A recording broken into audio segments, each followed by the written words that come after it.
ఈరోజే శివ ముక్కోటి ఎంతో పవిత్రమైన విశేషమైన రోజు. మార్గశిర మాసంలో ఆరుద్ర నక్షత్రం వచ్చిన రోజును శివ ముక్కోటిగా భక్తులు ఎంతో భక్తి శ్రద్ధలతో ఆ పార్వతీ పరమేశ్వరులను పూజిస్తారు. మరి ఎంతో పవిత్రమైన విశేషమైన ఈ రోజు ఈ కథను విన్నా, చదివినా, చెప్పినా, వినిపించినా జన్మల పాపాలు తొలగి కోటి జన్మల పుణ్యం వస్తుంది, సకల శుభాలు కలుగుతాయి. మరి ఆ కథ ఏంటో ఇప్పుడు ఈ వీడియోలో తెలుసుకుందాం. పూర్వం కావేరీ నది జలాలచే పవిత్రమైన చోళ దేశంలో ఒకానొక గ్రామం ఉండేది. ఆ గ్రామంలో ఒక గొప్ప శివభక్తుడు ఉండేవాడు. అతను భార్యతో కలిసి శివభక్తులకు సేవ చేయడమే పరమావధిగా సేవలు చేస్తూ ఉండేవాడు. శివభక్తులు భోజనం చేసిన తర్వాతే తాము భోజనం చేయాలి అనే వ్రతాన్ని పెట్టుకుని దాన్ని అనుసరిస్తూ ఉండేవారు. శివభక్తుల ముందు తాను ఒక చిన్నవాడిగా, సామాన్యుడిగా భావించి వారికి సపరిచర్యలు చేస్తూ రావడం వల్ల అతనికి చిరుతొండ నాయనార్ అనే పేరు లోకంలో ప్రసిద్ధమైంది. ఈ విధంగా భక్తుల సేవలో కాలం గడుపుతూ ఉండగా అతనికి ఒక కుమారుడు పుట్టాడు. అతనికి సిరియాల దేవుడు అనే పేరు పెట్టి అల్లారు ముద్దుగా పెంచుతూ వచ్చాడు నాయనర్. కైలాసవాసి అయిన పరమేశ్వరుడు చిరుతొండ నాయనార్ భక్తిని పరిచయం చేసి అతన్ని తన కరుణా కటాక్షలతో అనుగ్రహించాలి అనుకున్నాడు ఆ మహాశివుడు. దీంతో మహాశివుడు భైరవ యోగి వేషాన్ని ధరించి ఆ గ్రామానికి చేరుకున్నాడు. చిరుతొండ నాయనార్ ఇంటి ముందు నిలబడి భవతి భిక్షాందేహి, భవతి భిక్షాందేహి అని పలికాడు. వెంటనే చిరుతొండ నాయనార్ భార్య ఇంటి లోపల నుండి బయటకు వచ్చి, స్వామి, నా భర్త శివభక్తులకు ఆహారాన్ని సమర్పించిన తర్వాతే ఆహారాన్ని తీసుకుని నియమాన్ని కలిగిన వారు. ఈరోజు భక్తులు ఎవరో మా ఇంటికి రానందున వాళ్ళను వెతుక్కుంటూ ఆయన బయలుదేరారు. వారు మిమ్మల్ని చూస్తే ఎంతో ఆనందిస్తారు. మీరు ఇంటి లోపలికి వచ్చి ఆశీనులు కండి అని ప్రార్థించింది. దీంతో భైరవ వేషధారి అయిన శివుడు ఇలా పలికాడు, నేను చిరుతొండ నాయనార్ని చూడ్డానికే ఇక్కడికి వచ్చాను. వారు లేనప్పుడు ఇంట్లోకి నేను రాను. ఇక్కడే గణపతి సారం దేవాలయం సమీపంలో ఉన్న అత్తి చెట్టు కింద కూర్చుని ఉంటాను. నీ భర్త ఇంటికి వస్తే నేను అక్కడ ఉన్నట్లు చెప్పండి అని చెప్పి అక్కడి నుంచి వెళ్ళిపోయాడు. ఇక శివభక్తుల కోసం అన్వేషిస్తూ వెళ్లిన చిరుతొండ నాయనార్ ఎవరూ కనబడకపోవడం వల్ల నిరాశతో ఇంటిదారి పట్టాడు. భర్తను చూడగానే అతని భార్య ఇలా పలికింది, మీరు బయటకు వెళ్ళినప్పుడు శివభక్తుడు ఒకరు ఇంటికి వచ్చారు. అతను ప్రస్తుతం గణపతి సారం దేవాలయం సమీపంలోని అత్తి చెట్టు కింద కూర్చుని ఉన్నారు అని చెప్పింది. ఆ మాటలు వినగానే అత్యంత ఆనందంతో చిరుతొండ నాయనార్ వేగంగా అక్కడికి వెళ్లి ఆ భైరవమునికి నమస్కారం చేసి ఇలా పలికాడు, స్వామి, మీరు మా ఇంటికి వచ్చి ఆహారాన్ని స్వీకరించాలి అని భక్తి శ్రద్ధలతో ప్రార్థించాడు. ఆ మాటలకు యోగి ఇలా పలికాడు, నేను 6 నెలలకు ఒకసారి మాత్రమే ఆహారం తీసుకుంటాను. పశువుల మాంసాన్ని ఆహారంగా ఇస్తే దాన్ని మాత్రమే నేను తింటాను. ఇది నా పద్ధతి అన్నాడు. ఆ మాటలకు చిరుతొండ నాయనార్ ఇలా పలికాడు, స్వామి, మీరేమీ సందేహం పెట్టుకోవద్దు. నా దగ్గర పశువులు, దున్నపోతులు, పొట్టేళ్లు, మేకలు మందలుగా ఉన్నాయి. వాటిలో మీకు ఏది కావాలని చెప్తే త్వరగా దాన్ని వండి మీకు ఆలస్యం చేయకుండా నేను వడ్డిస్తాను అని చెప్పాడు. దాంతో చిరుతొండ నాయనార్ ప్రేమపూర్వకంగా మాట్లాడడం విన్న శివయోగి ఇలా పలికాడు, చిరుతొండ నాయనార్, నేను తినడానికి అడిగింది నీవు అనుకున్నట్లు పశు మాంసం కాదు, మానవ మాంసాన్ని నేను అడిగాను. మానవ మాంసాన్ని మాత్రమే నేను ఆహారంగా స్వీకరిస్తాను. అది కూడా 5 సంవత్సరాలలోపు పసి బాలుడై ఉండాలి. శరీర అవయవాల్లో ఎలాంటి లోపము లేనివాడై ఉండాలి. అటువంటి మాంసాన్ని మాత్రమే నేను తింటాను. అంతేకాదు, ఆ పిల్లవాడు తల్లిదండ్రులకు ఒకే ఒక్క కొడుకై ఉండాలి. ఆ పిల్లవాణ్ణి తండ్రి నరుకుతూ ఉండగా తల్లి గట్టుగా పట్టుకోవాలి. ఇద్దరూ ఈ పన్ని సంతోషంగా చెయ్యాలి. కంట్లో ఒక్క కన్నీటి బొట్టు కూడా కింద రాలకూడదు. ఎందుకంటే ఆ తల్లిదండ్రులు బాధపడితే ఆ పాపం నాకే చుట్టుకుంటుంది కదా. ఈ విధంగా వాడిన మాంసాన్ని నేను తింటాను అన్నాడు. ఆ మాటలకు చిరుతొండ నాయనర్ ఇలా పలికాడు. స్వామి, అదేమంత కష్టమైన పని కాదు. మీరు మా ఇంట్లో భోజనం చేయడం నా అదృష్టంగా భావిస్తున్నాను. నేను వెళ్ళి వంట చేస్తాను అని చెప్పి వేగంగా ఇంటికి తిరిగి వచ్చాడు నాయనర్. భర్త రాక కోసం ఎదురుచూస్తున్న నాయనర్ భార్య గుమ్మం ముందు ఎదురుచూస్తూ నిలబడి ఉంది. భర్తను చూడగానే ఆమె ఎంతో సంతోషించింది. వెంటనే భర్త భార్యతో ఇలా పలికాడు. శివయోగి మన ఇంట్లో భోజనం చేయడానికి సమ్మతించారు. ఒక చిన్న పిల్లవాడిని చంపి ఆ మాంసాన్ని వండి అతనికి వడ్డించాలి.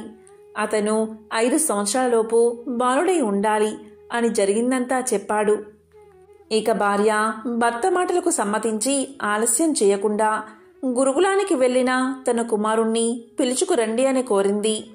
భార్య మాటలకు సంతోషించి నీలకంఠ నాయనర్ గురుకులానికి వెళ్లి కుమారుణ్ణి ప్రేమతో భుజాల మీద ఎక్కించుకుని ఇంటికి చేరుకున్నాడు.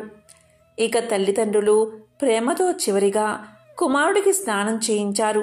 తలదువ్వి కొత్త బట్టలు తొడిగి చక్కగా అలంకరణ చేశారు. శివభక్తుడికి మాంసం చెయ్యాలని చెప్పి తల్లి కుమారుడైన సిరియాల దేవుణ్ణి కాళ్లను చేతులను తన 2 చేతులతో గట్టిగా పట్టుకోగా చిరుతొండ నాయనర్ కత్తితో దేహాన్ని ఖండించడం ప్రారంభించాడు. తల్లిదండ్రులు సంతోషంగా చేస్తున్న ఈ పనులు చూసి కుమారుడైన సిరియాల దేవుడు కూడా సంతోషంగా చిరునవ్వును చిందించాడు.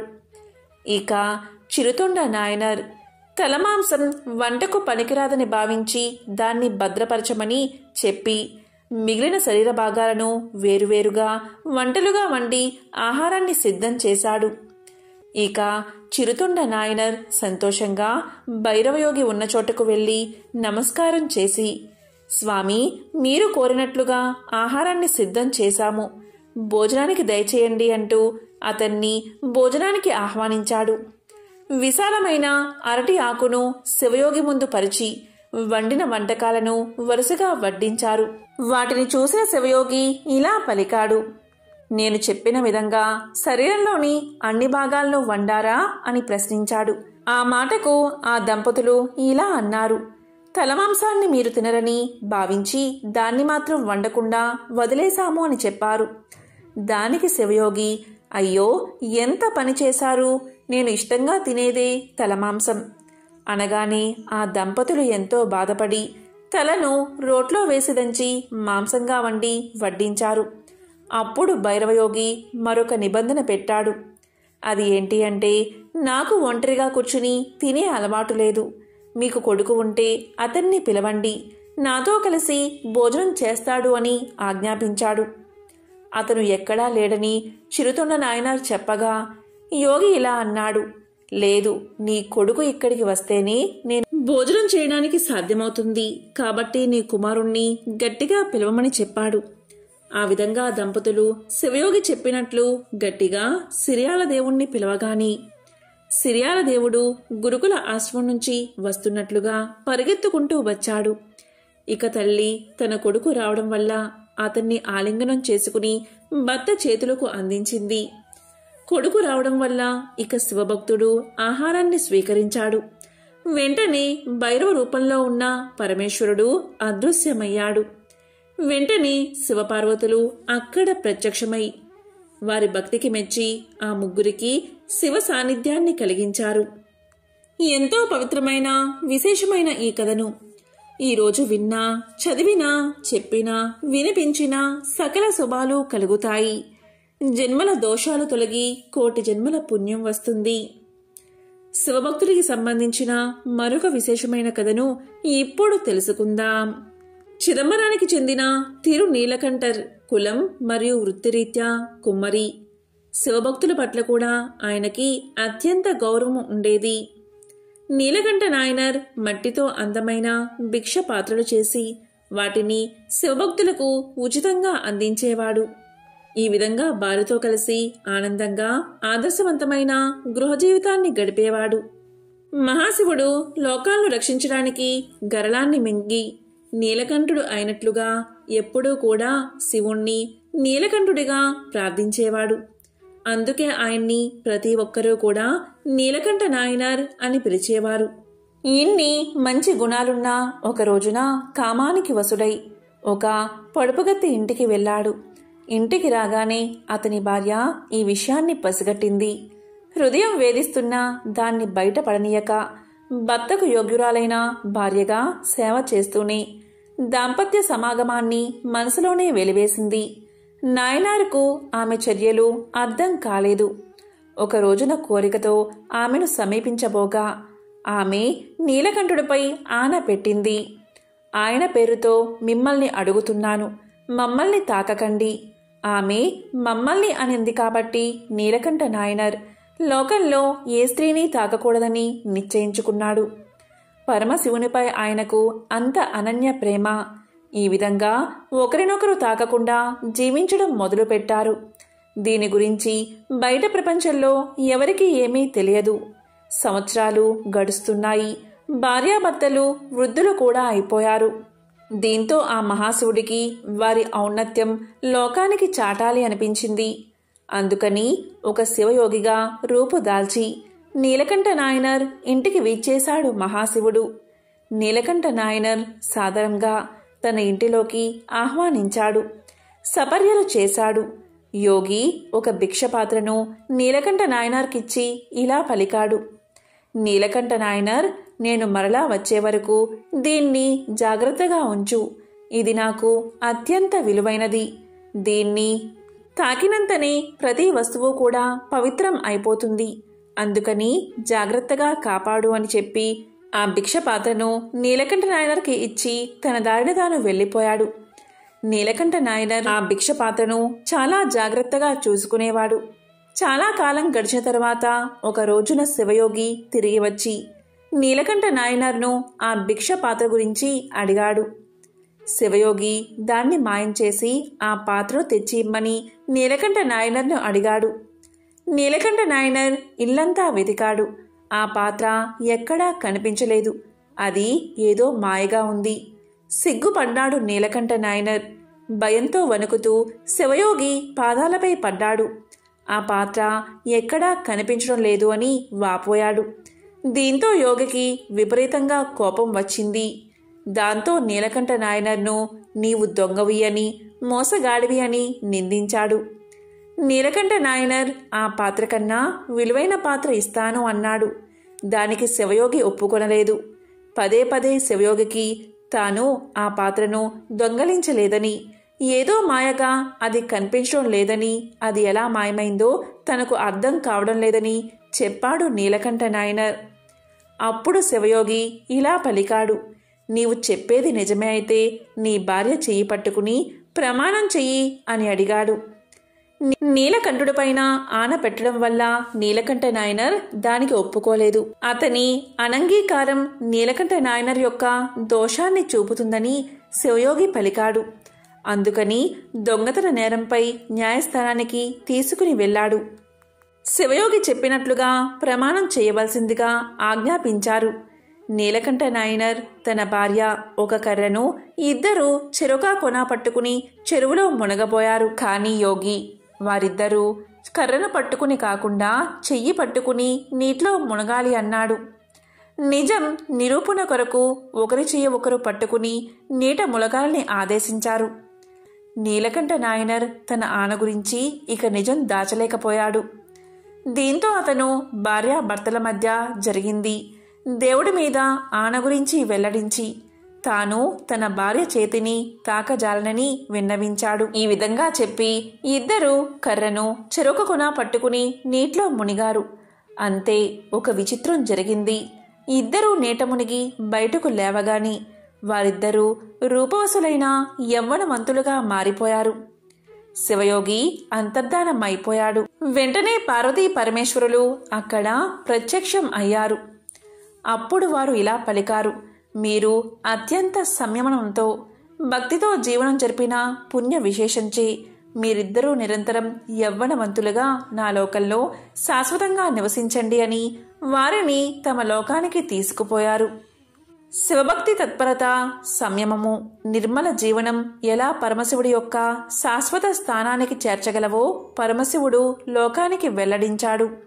పరమశివునిపై అనన్య భక్తి నీలకంఠ నాయనర్ను చెడు పనుల నుంచి, చెడు తలంపుల నుంచి వైముఖ్యత కలిగించి సచ్చరిత్రులుగా వారిని నిలబెట్టి అంత్యమున వారికి శివ సాయుధ్యం కలగడానికి కారణభూతమైనది.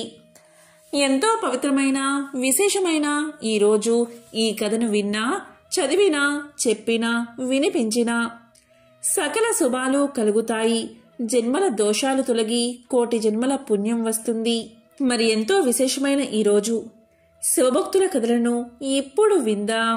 పూర్వం ఒకానొకప్పుడు దేవగిరి అనే పట్టణంలో సుధర్ముడు అనే గొప్ప శివభక్తుడు ఉండేవాడు.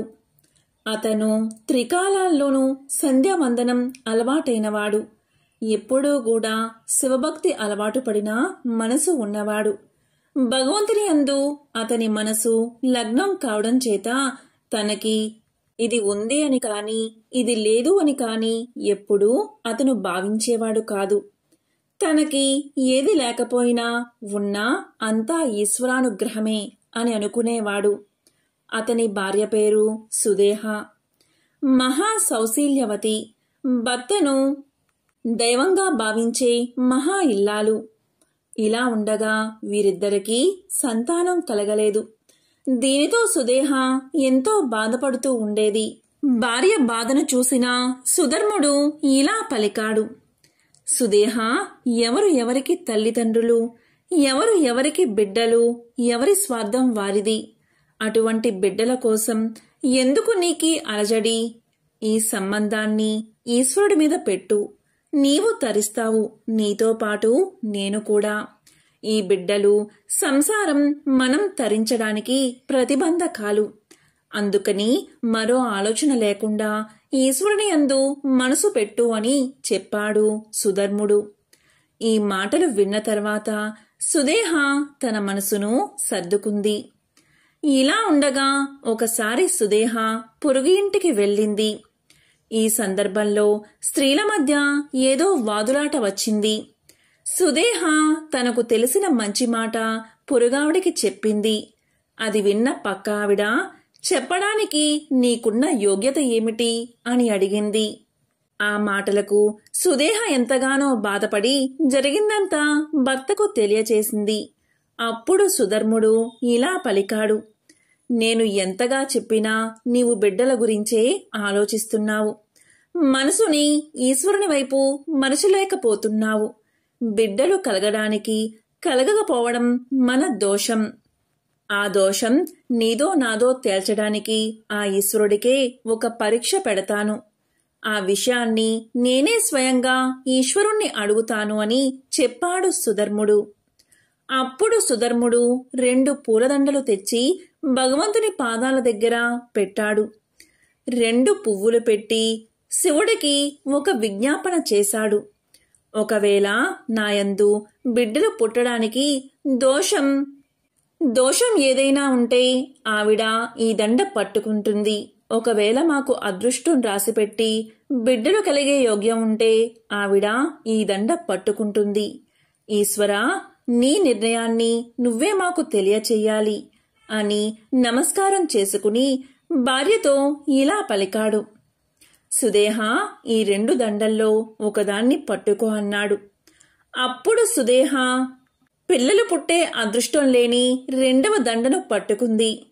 అప్పుడు సుధర్ముడు ఇక తమకు సంతానం కలగదని, సంతానం గురించి తనను ప్రశ్నించవద్దని, ఈశ్వరుని యందు మనసు పెట్టుకోమని సుదేహకు తెలియచేశాడు. అప్పుడు సుదేహ భర్తతో ఇలా పలికింది: ఇలా జరగడానికి వీల్లేదు. నాకు కొడుకు పుట్టకపోయినా బాధలేదు. కాని అమ్మా అని పిలిపించుకోవడానికి మీరు మరొక వివాహం చేసుకోండి. మీరు తండ్రి అవుతారు. ఆమె వల్ల మీకు సంతానం కలుగుతుంది కదా. వాళ్ళు నన్ను అమ్మా అని పిలిస్తే చాలు అని చెప్పింది. అప్పుడు సుధర్ముడు ఇలా పలికాడు: ఈ పని నీవు చెప్పినంత తేలిక కాదు. ఇదంతా ఒకరోజు పెనుభూతమై కూర్చుంటుంది. కాబట్టి నేను పెళ్లి చేసుకోను అన్నాడు. దానికి సుదేహ చనిపోతాను అని హెచ్చరించింది. దీంతో సుదేహ మాట కాదనలేక సుదేహ చెల్లెల్ని వివాహం చేసుకున్నాడు సుధర్ముడు. ఆమె పేరు కృష్ణ. ఈ విధంగా సంతోషంగా కాలం గడుస్తుంది. కృష్ణకి ఒక లక్షణం ఉండేది. ఏది ఇంట్లో జరిగినా ముందు తన అక్కకే చెప్పేది. సుధర్ముడు కూడా పెద్ద భార్యను గౌరవించి మసులుకునేవాడు. కృష్ణ ప్రతిరోజు 101 పార్థివ లింగాలకు అర్చన చేసేది. పూజ అయిన తర్వాత 101 లింగాలను సరోవరంలో కలుపుతూ ఉండేది. కృష్ణ చేసే శివ పూజ వల్ల మహాశివుడు ఎంతో సంతోషించి ఆమెకు ఒక మగపిల్లవాడిని ప్రసాదించాడు. కృష్ణ గర్భాన్ని ధరించి 12 మగపిల్లవాడిని కన్నది. ఇంట్లో అందరూ ఎంతో సంతోషంగా ఉన్నారు. నెమ్మదిగా ఆ పిల్లవాడు పెద్దవాడు అయ్యాడు. ఆ పిల్లవాడికి యుక్త వయస్సు వచ్చింది. ఆ పిల్లవాడికి వివాహం చేశారు. కాని వియ్యంకులు వారు సుదేహను గౌరవంగా చూసేవారు కాదు. కృష్ణను మాత్రమే ఎంతో గౌరవంగా చూసేవారు. దాంతో సుదేహకు కక్ష కలిగింది. అసూయ ప్రబలింది.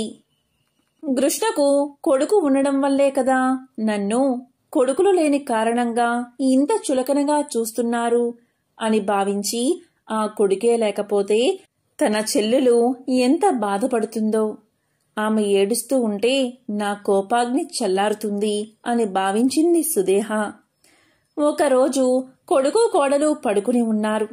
ఆ సమయంలో తన భార్యతో నిద్రపోతున్న పిల్లవాని గదిలోకి వెళ్లి ఒక కత్తితో ఆ పిల్లవాణ్ణి పొడిచి చంపి శరీరాన్ని ముక్కలుగా కోసి మూటకట్టి తన చెల్లెలు రోజూ శివలింగాలను కలిపే చోట నీటిలో పాడవేసింది. సుధర్ముడు ప్రతిరోజులాగే తెల్లవారుజామునే లేచి సంధ్యావందనం కోసం నదీ తీరానికి వెళ్లిపోయాడు. అతని వెంట చిన్న భార్య అయిన కృష్ణ కూడా శివలింగాలకు అర్చన చేసేందుకు వెళ్లిపోయింది. ఇక ఇంటిలో కొడుకు గదిలో రక్తపు మరకలు చూసిన కోడలు పిల్లవాణ్ణి ఎత్తుకుని పదే పదే గోరును ఏడుస్తుంది. దీంతో సుదేహ లోపలకు వెళ్లి కొడుకు చనిపోయాడా అని పలికి ఏడుస్తూ ఉంటే కృష్ణ మాత్రం ఏడవకుండా మామూలుగా శివార్చన చేస్తూ ఉంది. కృష్ణ ఇలా పలికింది, ఎవరు బిడ్డను ఇచ్చారో వారే ఆ బిడ్డను రక్షిస్తారు. ఆయనే ఇదంతా చేస్తాడు అని శివలింగాలకు పూజ చేసి తరువాత పూజ చేసిన శివలింగాలను నీటిలో కలపడానికి నది వద్దకు వెళ్ళింది. అక్కడ కొడుకు శరీర భాగాలు నీటి మీద తేలుతూ కనబడ్డాయి. చిత్రం ఏమిటి అంటే కృష్ణ ఏమీ అనలేదు. ఆ దృశ్యాన్ని చూసిన శివుడు మాత్రం తట్టుకోలేకపోయాడు. శివుడు భరించలేకపోయాడు. వెంటనే శివానుగ్రహం వల్ల ఆ నీటిలోంచి కృష్ణ కొడుకు నడుచుకుంటూ వచ్చి తన తల్లితో ఇలా పలికాడు, అమ్మా, పెద్దమ్మ చంపగా నేను చనిపోయాను. నీవు చేసిన పూజ వల్ల శివుడు కరుణించి నన్ను బతికించాడు అని అన్నాడు. దానికి కృష్ణ ఇలా పలికింది, నాయనా, నిన్ను కాపాడినవాడు మహాకాలుడు. అతనే తీసుకువెళ్తాడు, అతనే బతికిస్తాడు. ఆయనే నిన్ను రక్షించాడు అని పలికింది. కాని కొడుకు మాత్రం పెద్దమ్మను నానా మాటలు అన్నాడు. దానికి కృష్ణ, నాయనా, నీవు మాట్లాడేది తప్పు. ఎప్పుడూ కూడా ఎవరిని నిందించకూడదు. ముక్కుంటి స్వామి నిన్ను రక్షించాడు కదా. ఆయన రక్షణ ఉన్నంతకాలం నిన్ను ఎవరూ ఏమీ చేయలేరు. ఎవరి మీద కోపం మనసులో ఉంచుకోకు అని చెప్పి ఇంటికి వెళ్ళిపోయింది. ఇది కూడా శివుడు భరించలేకపోయాడు. అప్పుడు శివుడు 3 కనులతో త్రిశూలం పట్టుకుని, కృష్ణ, ఈ త్రిశూలంతో నీ అక్కను పొడి చేస్తాను అన్నాడు. దానికి కృష్ణ ఇలా పలికింది, వద్దు స్వామి, వద్దు అని. దానికి ఈశ్వరుడు, నీ కొడుకును చంపింది కదా, అందుకే ఆమెను చంపేస్తాను అన్నాడు.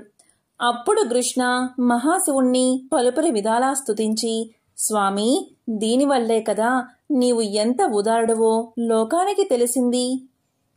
నా కొడుకుని ఎవరు చంపారో లోకానికి తెలిస్తే ఎంత, తెలియకపోతే ఎంత. నిన్ను నమ్మిన వారికి నాశనం లేదని లోకాలన్నిటికీ తెలుసు.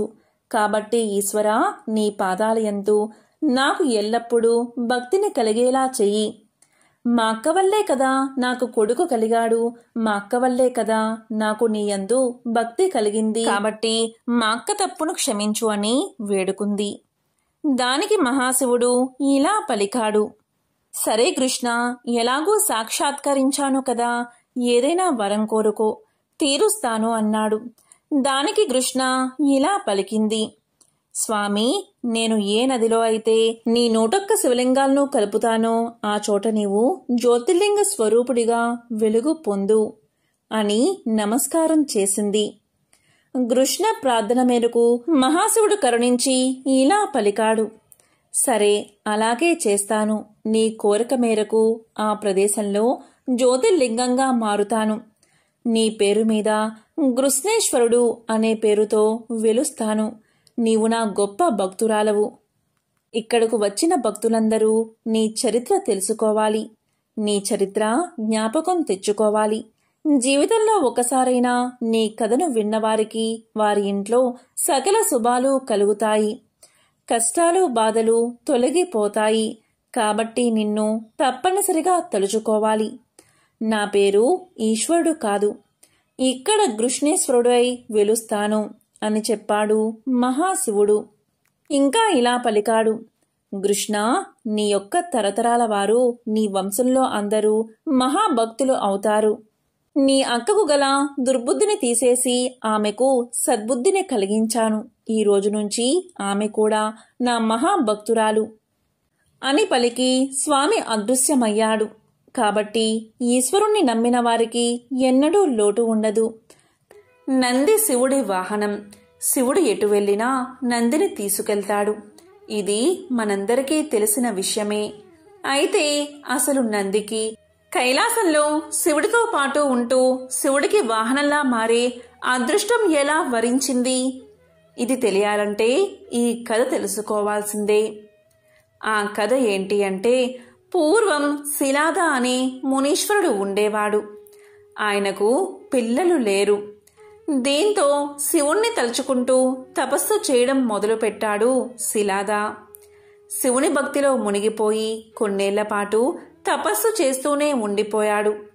శిలాద భక్తికి మెచ్చిన శివుడు శిలాద ముందు ప్రత్యక్షమై శిలాద అని పిలిచాడు. శివుని స్వరం విని శిలాద చిన్నగా కళ్ళు తెరిచి చూశాడు. కళ్ళెదుట సాక్షాత్తు శివుడే ఉండడంతో శిలాద ఆనందానికి అవధులు లేకుండా పోయాయి. తన మాటలు ఆనంద బాష్పాల రూపంలో బయటకు వచ్చాయి. అప్పుడు శివుడు శిలాద వైపు చూస్తూ ఇలా పలికాడు, శిలాద, నీకేం వరం కావాలో కోరుకో అన్నాడు. అప్పుడు శిలాద ఇలా చెప్పాడు, స్వామి, నాది ఒకే ఒక కోరిక. నాకు పిల్లలు లేరు. నాకో బిడ్డను వరంగా ప్రసాదించు అని అడిగాడు. అప్పుడు శివుడు శిలాద వైపు చూస్తూ చిరునవ్వుతో ఇలా అన్నాడు, నీ కోరిక త్వరలోనే నెరవేరుతుంది అని చెప్పి అదృశ్యమయ్యాడు. ఒకవైపు శివుడి దర్శనం, మరొక వైపు శివుడి వరం. ఇంకేముంది, శిలాద ఆనందంగా ఇంటికి వెళ్ళాడు. శివుణ్ణి, శివుడి రూపాన్ని తలుచుకుంటూ నిద్రపోయాడు. మరుసటి రోజు శిలాద పొలానికి వెళ్లి పొలం దున్నబోతూ ఉండగా ఒక పసిబిడ్డ కనిపించాడు. సూర్యుడిలా మెరిసిపోతున్న ఆ బిడ్డను దగ్గరకు తీసుకుని అలాగే చూస్తూ ఉండిపోయాడు శిలాద. ఇంతలో ఆకాశవాణి ఇలా పలికింది, శిలాద, ఆ బిడ్డను తీసుకెళ్లి పెంచి ప్రయోజకుణ్ణి చెయ్యి అని వినిపించింది. అప్పుడు శిలాద ఆనందంగా ఆ బిడ్డను తీసుకువెళ్లాడు.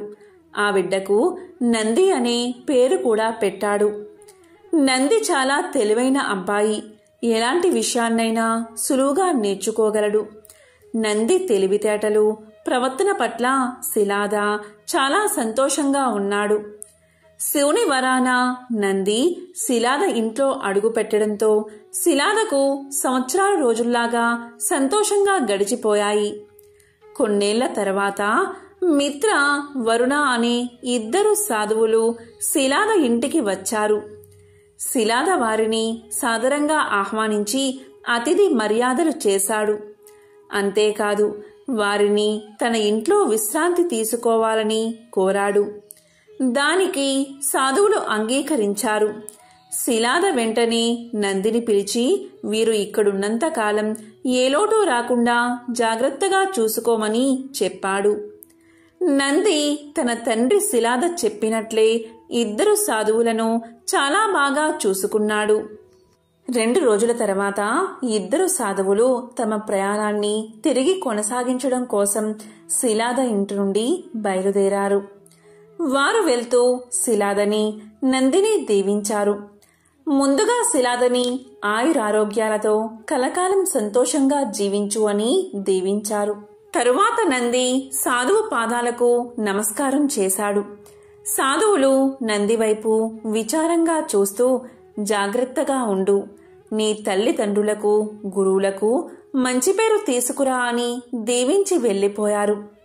నందిని దీవించే సమయంలో సాధువులు విచారంగా ఉండడం గమనించిన శిలాద వారు వెనుకే కంగారుగా పరిగెత్తుకుంటూ వెళ్ళాడు. వారి ముందు నిల్చుని ఆయాసపడుతూ, మీరు నా కుమారుణ్ణి దీవించే సమయంలో విచారంగా ఉన్నారు ఎందుకు? ఏదైనా జరగరానిది జరగనుందా అని అడిగాడు. అప్పుడు మిత్ర శిలాద వైపు బాధగా చూస్తూ, నీ కుమారుణ్ణి దీర్ఘాయుష్మాన్ భవ అని దీవించలేము అన్నాడు. ఆ మాట విని శిలాదకి ఏమీ అర్థం కాక, నా కుమారుడికి ఏం జరగబోతుంది అని బాధగా అడిగాడు. అప్పుడు వరుణ శిలాద వైపు చూసి ఇలా చెప్పాడు, నీకు ఈ విషయం చెప్పాలంటే బాధగా ఉంది, కానీ చెప్పక తప్పడం లేదు. నీ కుమారుడు పూర్ణాయుష్కుడు కాదు అని చెప్పాడు. అది విని శిలాద ముఖం ఒక్కసారిగా విషాదంగా మారిపోయింది. ఎన్ని రోజులు నందే తన ప్రపంచం అనుకున్నాడు. కానీ ఇప్పుడు ఆ నంది దూరమవుతున్నాడని తెలిసి కుప్ప కూలిపోయాడు శిలాద. సమయం గడుస్తుంది, కానీ తాను మాత్రం బాధతో అక్కడే ఆగిపోయాడు. కాసేపటికి అక్కడి నుండి లేచి గుండె నిండా బాధతో అడుగులో అడుగు వేసుకుంటూ ఇంటికి చేరుకున్నాడు. నంది శిలాదను చూసి ఏదో జరిగిందని అర్థమై కంగారుగా, ఏమైంది నానా అని అడిగాడు. శిలాద బాధగా సాధువులు చెప్పిన విషయం గురించి చెప్పాడు. అది విని నంది భయపడతాడేమో అనుకున్నాడు. కానీ నంది మాత్రం నవ్వుతూ, సాధువులు చెప్పింది విని భయపడుతున్నావా అని అడిగాడు. శిలాదకి ఏమీ అర్థం కాక ఆశ్చర్యంతో నందిని చూస్తూ ఉండిపోయాడు. అప్పుడు నంది ఇలా పలికాడు, నానా, నువ్వు శివుణ్ణి చూశానని చెప్పావు. శివుణ్ణి చూసిన వారు ఇలా సాధువులు చెప్పిన దానికి భయపడరు. నిజంగా నేను మరణించాలి అని రాసుంటే ఆ రాత శివుడు మార్చగలడు. ఆయన గొప్ప దేవుడు. ఆయన ఏదైనా చెయ్యగలడు. మనం ఆయన్ని పూజిస్తున్నాం. మనకి ఏదైనా జరిగితే ఆయన చూస్తూ ఊరుకుంటాడా అని అడిగాడు. నంది మాటలకు శిలాద అలాగే చూస్తూ ఉండిపోయాడు. నంది, నన్ను దీవించండి నాన్నా అంటూ తండ్రి పాదాలకు నమస్కారం చేశాడు. శిలాద విజయోస్తు అని దీవించాడు. అప్పుడు నంది బూననదికి వెళ్లి భక్తి శ్రద్ధలతో శివుణ్ణి స్మరిస్తూ తపస్సు చేయడం మొదలుపెట్టాడు. నంది భక్తికి మెచ్చిన శివుడు నంది ముందు ప్రత్యక్షమై, నంది, కళ్ళు తెరిచి చూడు అని అన్నాడు. నంది చిన్నగా కళ్ళు తెరిచి చూశాడు. తన జీవితంలో తన కళ్ళు ఎప్పుడూ చూడని అందమైన రూపాన్ని చూస్తున్నాడు. శివుని అందమైన రూపాన్ని కళ్ళతో చూసి గుండెల్లో బందీ చేసుకున్నాడు. అలా శివుణ్ణి చూస్తూ ఆయన్ని అడగడానికి ఏమీ లేదు. ఇక జీవితాంతం ఆయనతో ఉండిపోతే బాగుండు అని భావించాడు. అప్పుడు శివుడు నందివైపు చూస్తూ, నంది, నీ భక్తి నన్ను ఇంత దూరం తీసుకొచ్చింది. నీకేం వరం కావాలో కోరుకో అన్నాడు. నంది తనకి తెలియకుండానే, స్వామి, నాకు ఎప్పటికీ మీతో ఉండిపోవాలని ఉంది అన్నాడు.